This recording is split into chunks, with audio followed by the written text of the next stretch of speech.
Hi friends, नमस्कार। मैं हूं दीपक कुमार नागर। मैं अपने यूट्यूब चैनल डीके फार्मेसी में आपका स्वागत करता हूं। आज जानेंगे वायरल फीवर मतलब वायरस संक्रमण जन्य बुखार का कारण, लक्षण और इलाज। तो फ्रेंड्स, यदि आप मेरे वीडियो में नए हैं तो मेरे चैनल को सब्सक्राइब कर लीजिए और बेल आइकन को भी दबा दीजिए ताकि मेरी अगले वीडियो का नोटिफिकेशन आप तक पहुंचता रहे। तो चलिए देखते हैं कि वायरस जन्य बुखार क्या होता है।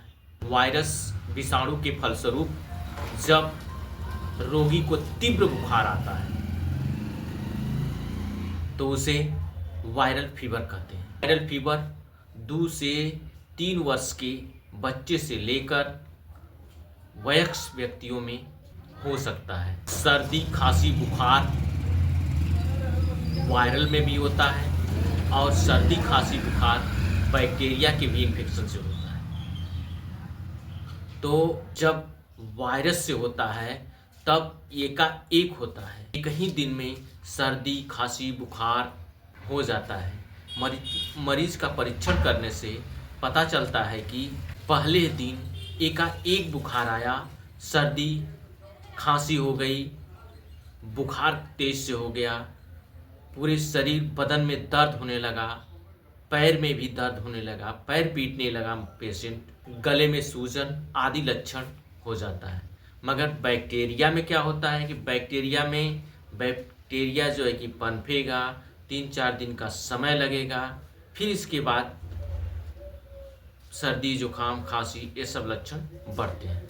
वायरल फीवर मच्छरों के काटने से होता है, जैसे डेंगू, चिकनगुनिया, जापानी इन्फेलाइटिस आदि बीमारी होती है। लेकिन जब मच्छर न काटा हो तब भी एकाएक तेज बुखार आ जाता है तो यह वायरल फीवर होता है। वायरस मतलब विषाणु के संक्रमण के फलस्वरूप तीव्र बुखार आता है, उसको वायरल फीवर कहते हैं। रोगी को पहले ही दिन 101 से 102 डिग्री फ़ारेनहाइट बुखार या उससे भी बढ़कर 105 डिग्री फ़ारेनहाइट तक बुखार हो जाता है। कभी कभी हल्का ठंडा लगकर और शाम को भी बुखार आ जाता है और अक्सर सुबह में भी बुखार, रात्रि के मतलब अंतिम पहर में, भोर में भी बुखार आ जाता है। ज्वर बढ़ने पर शरीर में और उलझन बढ़ जाती है। पूरे बदन, सिर, शरीर, कमर, पैर आदि में तेज से दर्द होता है। पैरों में अधिक दर्द होने पर रोगी पैर को पीटने लगता है।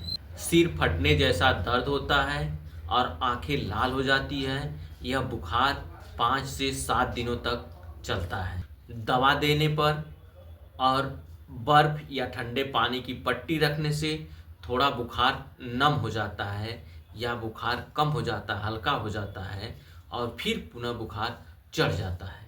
रोगी को बेहद कमजोरी और चक्कर की अनुभूति होती है।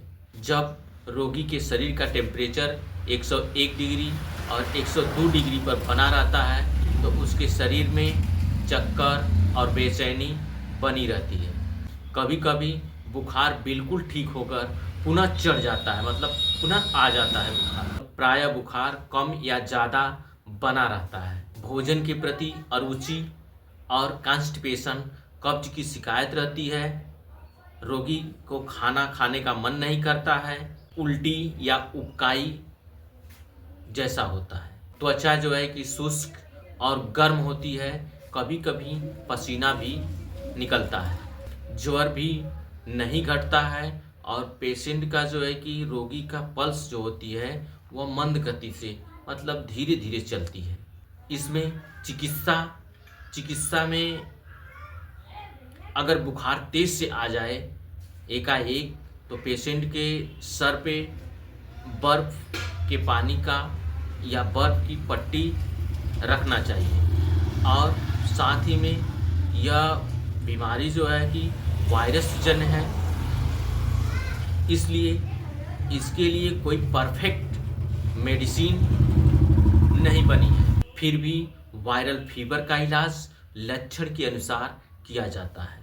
यदि पेशेंट को बुखार तेज है तो इसमें एडल्ट पेशेंट है तो उसको डोलो 650 दिया जा सकता है।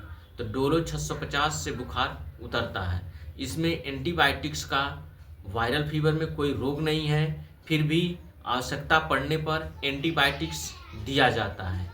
जैसे एडल्ट में ऑगमेंटिन 625 का प्रयोग किया जाता है।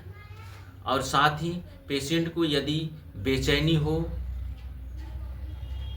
प्यास की अधिकता हो तो उसमें इलेक्ट्रॉल दे सकते हैं या ड्रिप भी दिया जाता है, जैसे D5।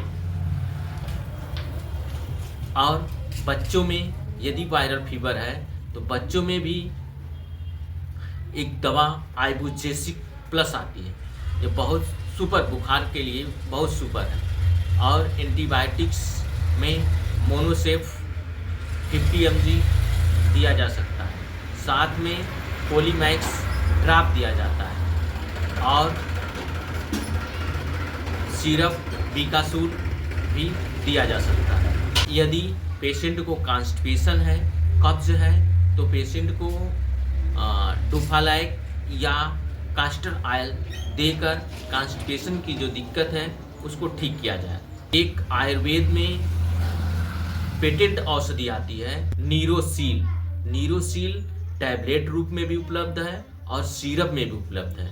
और इन उपरोक्त दवाओं के अनुसार यदि इसको भी टैबलेट के रूप में दिया जाए और बच्चों में सिरप के रूप में दिया जाए तो बहुत अच्छा रिस्पांस इसका देखा गया है। नीरोसील और वायरस जन इन्फेक्शन में भी चलाया जाता है।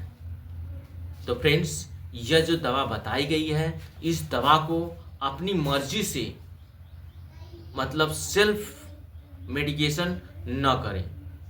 डू नॉट सेल्फ मेडिकेशन, अपने से प्रयोग न करें। किसी डॉक्टर को दिखाकर डॉक्टर के अनुरूप ही दवा का सेवन करें, अन्यथा हानिकारक हो सकता है। तो फ्रेंड्स, यदि यह मेरा वीडियो आपको अच्छा लगा हो तो मेरे चैनल को सब्सक्राइब कर लीजिए और बेल आइकन को भी दबा दीजिए। Thank you very much.